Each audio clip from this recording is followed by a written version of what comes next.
పేదల కోసం తెచ్చిన రేషన్ బియ్యం పథకం అక్రమార్కులకు సిరులు కురిపిస్తోంది. లబ్ధిదారుల నుంచి తక్కువ ధరకు బియ్యం కొనుగోలు చేసి అక్రమ మార్గంలో రాష్ట్ర సరిహద్దులు దాటిస్తున్నారు. రేషన్ డీలర్లలో కొందరు నెల నెల టన్నుల కొద్దీ బియ్యం అడ్డధరలో అమ్ముకుంటూ సొమ్ము చేసుకుంటున్నారు.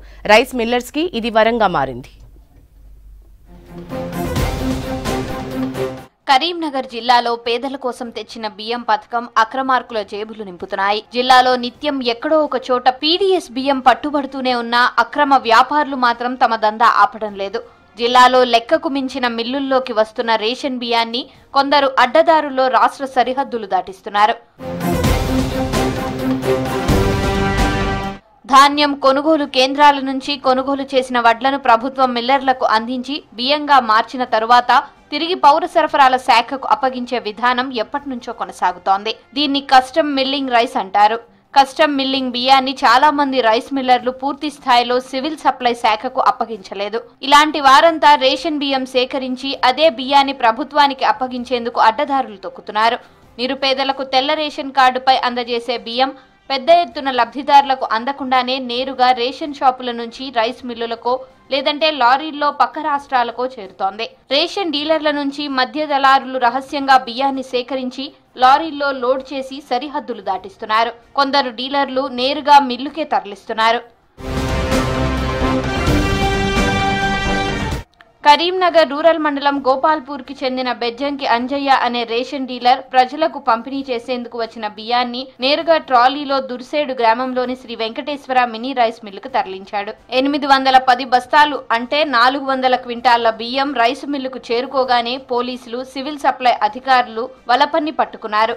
ఈ వ్యవహారంలో రైస్ మిల్ యజమాని సంతోష్ రెడ్డి, ట్రాలీ వాహన డ్రైవర్ మధుతో పాటు డీలర్ అంజయ్యపై కేసు నమోదు చేశారు.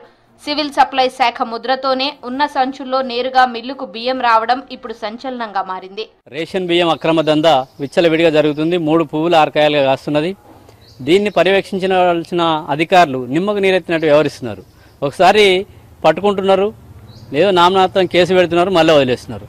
కానీ యథేచ్ఛగా ప్రతి గల్లీ, కరీంనగర్లో ఈ గల్లీ అని కాదు, ప్రతి గల్లీలో ఏది పాత పేపర్లు అమ్ముకునే వాళ్ళు కావచ్చు, తర్వాత దినసరి కూలీలు కావచ్చు, వాళ్ళు బైకులు వేసుకొని టీవీఎస్ ఛాంపుల్ లాంటివి వేసుకొని మైకులు పెట్టుకొని కూడా మేము రేషన్ బియ్యం కొంటామని చెప్పి కూడా అంత యథేచ్ఛగా జరుగుతున్నది. దీనికి అరికట్టాల్సినటువంటి టాస్క్ ఫోర్స్ అధికారులు కావచ్చు, పోలీసు యంత్రాంగం కావచ్చు. ఓపెన్ మార్కెట్ లో బియ్యం ధరలకు రెక్కలు రావడంతో దళారులు, రేషన్ డీలర్లు, వ్యాపారులు కలిసి ఈ దొంగ దందాకు దిగుతున్నారు. తెల్ల రేషన్ కార్డు దారులకు రూపాయికి విక్రయించే రేషన్ బియ్యం బయటి మార్కెట్ లో క్వింటాల్కు 3000 రూపాయల ధర పలుకుతోంది. అంటే రూపాయికి పేదలకిచ్చే బియ్యం ఏకంగా 25 రెట్లు అధిక ధరకు మార్కెట్ లో ధర వస్తోంది. దీంతో సునాయాసంగా లక్షలు సంపాదించవచ్చన్న పేరాశతో అనేక మంది ఈ అడ్డదారిని ఎన్నుకుంటున్నారు.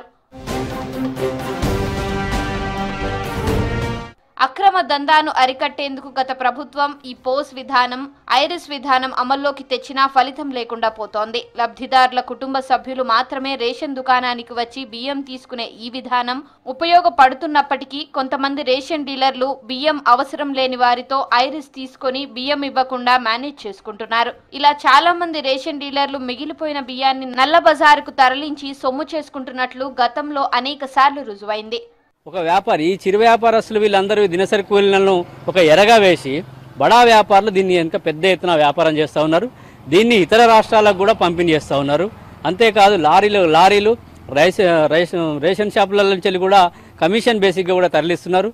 ఇది ఒకటే కాదు, రైస్ మిల్లర్లు కూడా దీనిలో చేతివాటం ఉన్నది. రైస్ మిల్లర్లకు సంబంధించినట్టు CMR బియ్యం ప్రభుత్వం దగ్గర తీసుకొని, వడ్లు ధాన్యం తీసుకొని ప్రభుత్వానికి పట్టివ్వాలి. దాన్ని వాళ్ళు పట్టి వేరే ఇతర రాష్ట్రాలకు గారి ఇతర బిజినెస్గా అమ్ముకుంటూ ఇది రేషన్ బియ్యం తక్కువ ధరకు వస్తుంది కదా అని చెప్పి రేషన్ బియ్యం తీసుకొని మళ్ళీ ప్రభుత్వానికి అప్పచెప్తున్నారు. అంటే ఇది ఒక పెద్ద స్కామ్గా కరీంనగర్లో యథేచ్ఛగా జరుగుతున్నది. కరీంనగర్ ఉమ్మడి జిల్లాలో ప్రతి నెల 4 నుంచి 5 కోట్ల రూపాయల విలువైన బియ్యం పక్కదారి పడుతున్నట్లు తెలుస్తోంది. నిజానికి రేషన్ బియ్యం నిజమైన పేదలకు అందేలా చూసేందుకు ప్రభుత్వం తెచ్చిన చట్టాలు సక్రమంగా అమలు చేస్తే ఇలాంటి వారి వెన్నులో వణుకు పుట్టే అవకాశం ఉంటుంది. రేషన్ బియ్యం అక్రమ రవాణా చేసినా, పెద్ద ఎత్తున నిల్వ చేసినా వారిపై పీడీ యాక్ట్ నమోదు చేస్తామని చెబుతున్నారు. అలాంటి కేసులు జిల్లాలో చాలా తక్కువే అని చెప్పాలి. గతంలో జగిత్యాల జిల్లా గొల్లపల్లి రోడ్లోని హనుమాన్ సాయి ట్రేడర్స్ యజమాని కొండా లక్ష్మణ్ పై పీడీ చట్టం కింద కేసు నమోదు చేశారు. కానీ బియ్యం అక్రమ దందా మాత్రం ఆగలేదు. ఉమ్మడి కరీంనగర్ జిల్లాతో పాటు ఏ జిల్లాల్లో ఇలా అక్రమాలకు పాల్పడేవారు ఉన్నారో ఆరా తీశారు. పద్ధతి మార్చుకోకుండా దందా కొనసాగిస్తున్న వారిపై నిత్యావసర వస్తువుల చట్టం సెక్షన్ 3 క్లాజ్ 2 ప్రకారం పీడీ యాక్ట్ నమోదు చేసి అరెస్ట్ చేసే అవకాశం ఉంది. జిల్లాలో రేషన్ బియ్యం కొనుగోలు చేసే దాదాపు 10 రైసు మిల్లుల చిట్టాను అధికారులు గతంలో తయారు చేశారు. ఈ జాబితాలోని అన్ని మిల్లుల్లోనూ గతంలో అక్రమ బియ్యం నిల్వలు దొరికాయి. ఇంకా దొరకకుండా వ్యాపారం చేస్తున్న రైస్ మిల్లులు జిల్లాలో లెక్కకు మించి ఉన్నట్లు, వీటి నుంచి బియ్యాన్ని అడ్డదారుల్లో రాష్ట్ర సరిహద్దులు దాటిస్తున్నట్లు సమాచారం. దీన్ని యథేచ్ఛగా జరగడానికి ప్రతి ఒక్కరి నుంచి లంచాలు ఉన్నాయనేది చాలా స్పష్టంగా కనబడుతుంది. ఎందుకంటే ఒకసారి తప్పు చేస్తే కఠినంగా శిక్షించి పీడీ యాక్ట్ కనుక పెట్టినట్లయితే ఆ నేరం చేయడానికి భయపడతారు. అట్లా మళ్ళీ భయపడకుండా వాళ్ళు కేసులు చేస్తూనే ఉన్నారు, మళ్ళీ వీళ్ళు బయటకు వస్తూనే ఉన్నారు. ఇది ఒక 10-15 మంది ముఠాగా, అది గంజిలో కావచ్చు, అట్లాగే కోతిరాంపూర్లో కావచ్చు, అట్లాగే డాక్టర్ స్ట్రీట్లో ఉన్నటువంటి కావచ్చు, కాలనీ రేకుర్తిలో ఇట్లా అడ్డాలు ఉన్నాయి. ఇది ఇంత యథేచ్ఛగా మైకులు పెట్టుకొని మేము బియ్యం కొంటామని చెప్పి వాళ్ళు తిరుగుతున్నారంటే దానికి కారణము ఇది 3 పువ్వుల 6 కాయలు లాభంగా జరుగుతున్నది. రైస్ మిల్లర్లు ఉన్నారు, బడా వ్యాపారులు ఉన్నారు, వీళ్ళందరిపైన కూడా గత ప్రభుత్వంలోనంటే ఇది విచ్చలవిడిగా జరిగింది. ఇప్పుడు కొత్త ప్రభుత్వం వచ్చింది, దీనిపైన కూడా కేంద్రీకరించాలి.